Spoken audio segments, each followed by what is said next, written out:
ایک اور حدیث بہت پیاری ہے، میں آپ کو بتائے بغیر نہیں رہ سکتا۔ حضور اپنے حجرے سے برآمد ہوئے تو آپ نے دیکھا مسجد نبوی کے ایک کونے میں صحابہ بیٹھے ہیں، قرآن کا مذاکرہ کر رہے ہیں۔ مذاکرہ ایک ہوتا ہے درس، ایک شخص بول رہا ہے دوسرے سن رہے ہیں، یہ نہیں، مذاکرہ آپس میں۔ حضور کے چہرے پر بشاشت کے آثار ظاہر ہوئے۔ آپ چل کر آئے، آپ نے ایک سوال کیا عجیب، کہ آپ لوگ اس کی گواہی نہیں دیتے کہ اللہ کے سوا کوئی معبود نہیں اور میں اللہ کا رسول ہوں اور یہ قرآن اللہ کے پاس سے آیا ہے؟ جواب کیا تھا؟ بلا یا رسول اللہ، بلا یا رسول اللہ، بلا یا رسول اللہ۔ اللہ کے رسول کیوں نہیں، ہم گواہی دیتے ہیں۔ اب فرمایا جس کے لیے میں نے یہ حدیث سنائی، فاستبشروا، خوشیاں مناؤ، جیسے ہم نے دوسرا جو تھا سورہ یونس کی آیات، فبذالک فلیفرحوا، خوشیاں مناؤ، جشن مناؤ اس قرآن پر۔ فاستبشروا، تو بشارتیں حاصل کرو، فإن هذا القرآن طرفه بأيديكم وطرفه بيد اللہ، اس قرآن کا ایک سرا تمہارے ہاتھ میں، ایک سرا اللہ کے ہاتھ میں۔ سب سے بڑا ذکر جسے قرآن الذکر کہتا ہے، انا نحن نزلنا الذکر وانا له لحافظون، دی ذکر وہ قرآن ہے، هو الذکر الحکیم وَهُوَ الصِّرَاطُ الْمُسْتَقِيمُ۔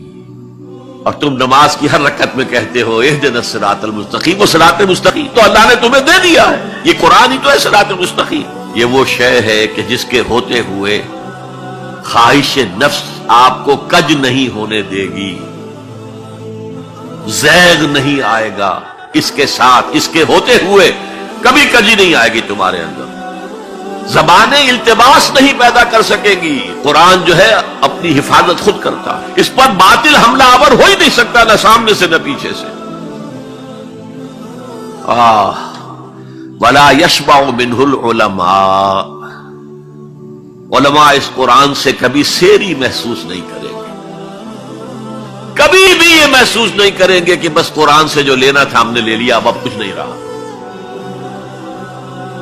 پڑھتے رہیں گے، پڑھتے رہیں گے، پڑھتے رہیں گے، معلوم ہوگا ہر مرتبہ کوئی نئی چیز آ رہی ہے۔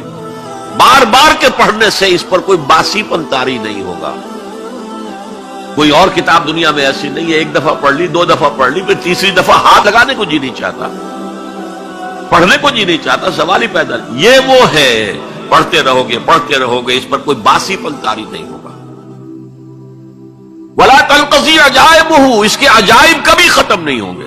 یہ وہ کتاب ہے جسے جیسے ہی جنوں نے سنا فوراً کہا ہم نے آج ایک بہت عمدہ کلام سنا ہے، کتاب سنی ہے، تو ہم تو ایمان لے آئے۔ ایک دفعہ سنا ہے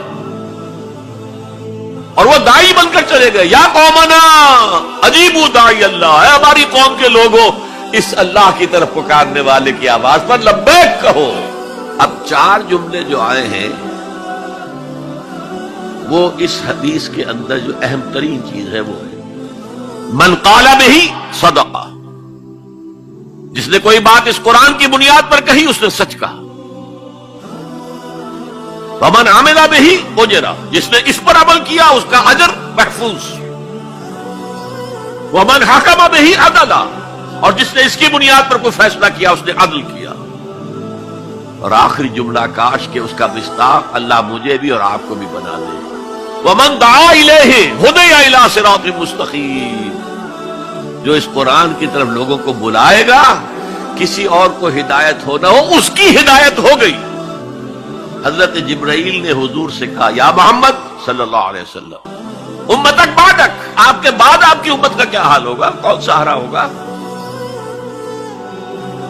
حضور نے فرمایا مَل مخرج منها یا جبرائیل، اے جبرائیل تم بھی بتاؤ اس مسئلے کا حل کیا ہے، نکلنے کا راستہ کون سا ہے؟ تب حضرت جبرائیل نے یہ ساری حدیث پڑھی، گویا کہ اس کے راوی اول حضرت جبرائیل ہے، راوی ثانی حضور ہے، راوی ثالث حضرت علی ہے رضی